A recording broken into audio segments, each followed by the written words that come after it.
Wardiah Binti Zamzam. So today I will tell you guys the original story of Rapunzel written by Brothers Grimm. So once upon a time in a quiet village there lived a man and his wife. They had everything a heart could wish for, a warm house and a peaceful life, except for one thing they truly longed for, a child. Behind their house stood a large, mysterious, and overflowing garden with the greenest vegetables and the most stunning flowers. But no one dared step inside because it belonged to a powerful and feared witch. One day, the wife saw a patch of rampion, a leafy, delicious-looking plant, growing in that forbidden garden. Suddenly, she craved it so badly that she grew pale, weak, and restless. Day after day, she sat by the windows, eyes locked on the rampion, dreaming of tasting it. One night, she whispered faintly to her husband, "My husband, if I don't eat that rampion, I fear I may die." Desperate to save his wife, the man made a decision. Under the veil of night, he climbed over the garden wall, stole a handful of rampion, and rushed back home. His wife ate it and instantly felt better and stronger. But the next day, she wanted more. So the man returned to the garden, but this time he was not alone. Suddenly, a voice thundered through the garden. "How dare you steal from me?" The witch stood before him, her eyes burning with fury. I'm sorry, I beg you," the man pleaded. "My wife is ill. She needed this rampion to live." The witch narrowed her eyes, then paused. And then, with a slow, dangerous smile, she spoke. "Very well," she said. "You may take as much as you like, but in return, when your child is born, you must give birth to me." Terrified, the man agreed. When the baby girl was born, the witch appeared without warning. She took the child and named her Rapunzel, after the plant that started it all.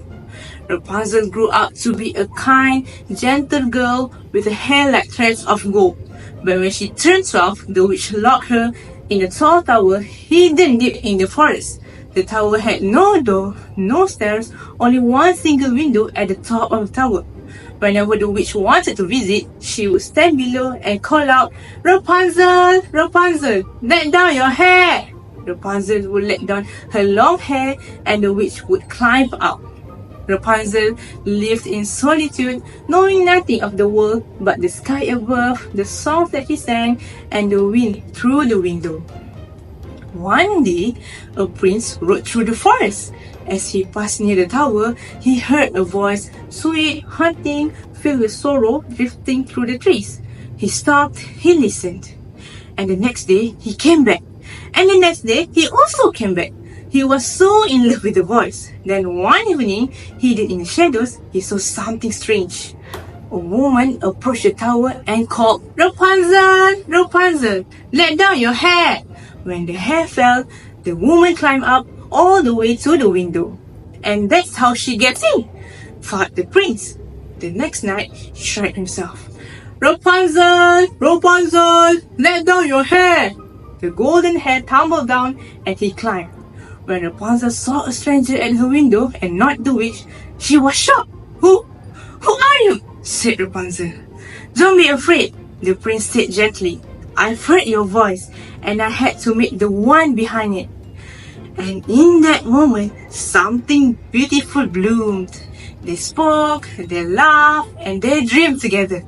And before long, they also fell in love. So the prince returned each night, and together they make a plan. "Bring me a piece of silk each time," Rapunzel whispered.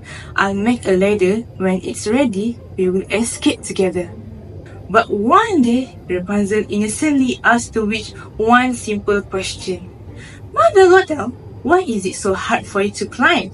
The prince is much faster." Silence. Then, fury. The witch face turned up. "What did you just say just now, Rapunzel?" In a rage, she grabbed a knife, cuts off Rapunzel's hand, and casts her out into a lonely desert, far away from anyone she loved. That very evening, the witch waited in the tower, holding Rapunzel's cut hair. When the prince arrived and called for Rapunzel, the witch let down the hair and he climbed up smiling. But at the top, actually, the witch was waiting. "She's gone," the witch hissed, "and you'll never see her again." Devastated, the prince threw himself from the tower. He survived the fall, but the thorns below pierced his eyes, and he was left blind. For years, the prince wandered through the forest, blind and broken. He ate roots, drank from streams, and called Rapunzel's name. He's hoping, dreaming, and also hurting. Meanwhile, far away in the desert, Rapunzel gave birth to twins, a boy and a girl. She raised them alone, singing the same song she once sang in the tower, but her heart remained heavy with sorrow. Then one day, the prince heard a voice he knew really well. He followed it, stumbling, reaching, and called out for Rapunzel. "Rapunzel?" She saw him, tired, red, and blind. She ran to him, threw her arms around him, and cried. And as her tears touched his eyes, a miracle happened. His sight returned. He opened his eyes, and there she was, the one he had searched for, and their two beautiful children. Finally, they returned to the prince's kingdom as a family. The people welcomed them with joy and celebration. And Rapunzel, who had once lived in the silence and shadows, now lived in warmth, laughter, and light. And yes, they live happily ever after.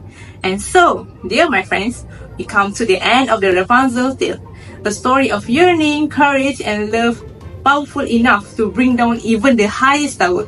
Thank you!